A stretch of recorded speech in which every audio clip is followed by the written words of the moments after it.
You're listening to the Hidden Killers podcast with Tony Brueski, featuring former federal prosecutor and president of West Coast Trial Lawyers, Neama Rahmani. Let's talk about Rex Heuermann's situation. Let's talk specifically about his wife, because she's making more headlines with statements that she is giving. She's getting more attention than he has the last couple of weeks, it seems. This time asking for 300 guns back, arguing that they're marital property worth hundreds of thousands of dollars.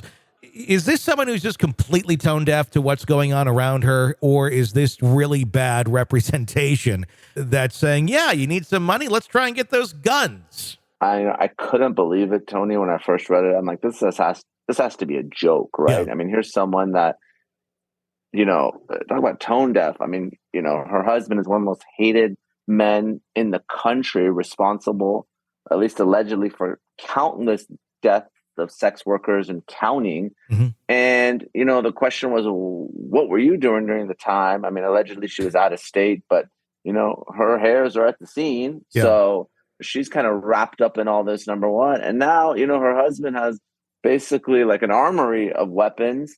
And, there's no question that's allegedly evidence in the case. So you're asking for these weapons back. Like, what do you want of them? And, for her to go out publicly, she's either getting terrible legal advice or, needs someone who's a publicist or someone just to advise her, because I think she's going to soon join her husband. She's not going to be able to step foot anywhere without folks absolutely despising her. I can't believe she would say something like that. Well, it's so bizarre. I've never seen one behave like this, a spouse of someone who's been accused of such heinous crimes like Rex has. There's no guidebook to it, but there is just human decency, it seems. And we haven't really seen a whole lot of empathy for any of the victims that her husband is accused of murdering. It's been strictly, I want money from GoFundMe. My house is torn apart. Oh, I have the money now, but I'm still going to complain that I can't do anything with my house. I'm going to sit on my porch all the time, complain about the media being here, but I'm going to sit there and egg them on. It's just like, what is going on here? Maybe this is her regular personality, and we're now just actually getting to see it because we've never known this person before. But it seems like a really toxic, bizarre way of handling things. And I'm wondering, is she going to end up incriminating herself in some way by what she's saying out loud and the bizarre behavior that we're witnessing? Yeah, I mean, it's really bizarre. Like you said, I mean, Tony, you nailed it. She's, yelling at the press, right, outside of her house, just like they've done something wrong, right? She's this home, which really should be condemned, neighborhood wants it torn down. She wants to keep it because it's somehow, the family home. Now she's filing, spending money filing with an attorney, filing to get these guns back. It's just threatening to sue the police. I get everyone deals with trauma differently, but I don't know. This really kind of takes the cake of, I don't have a whole lot of pity for you anymore.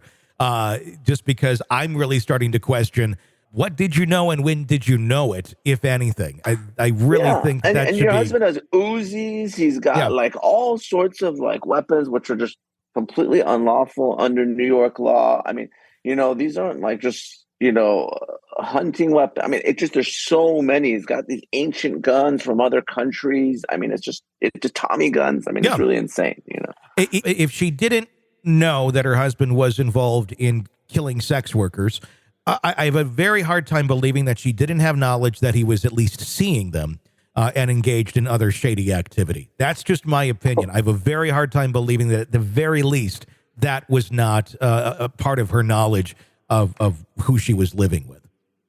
Of course. I mean, this guy's got like another house in another state. Yeah. At least there's another family. I'm like, well, what is he doing?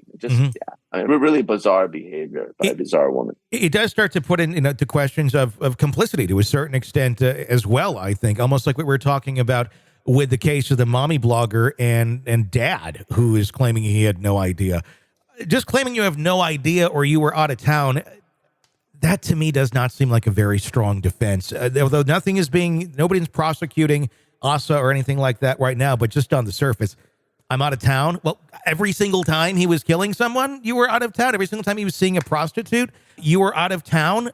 I think we know in some cases that she wasn't out of town, not necessarily in the murder, but when her husband, there's allegations that she was well aware that they were coming to the basement. There's a lot of chatter on social media, Tony. You're right that there was someone else helping Rex. Was it Asa? Was it someone else? I mean, so she's got to really kind of tread lightly. Yeah. I'm not accusing her of anything, but she's at least in a close proximity, and I think if she was getting good advice, she'd really sort of keep her mouth shut and stop trying to.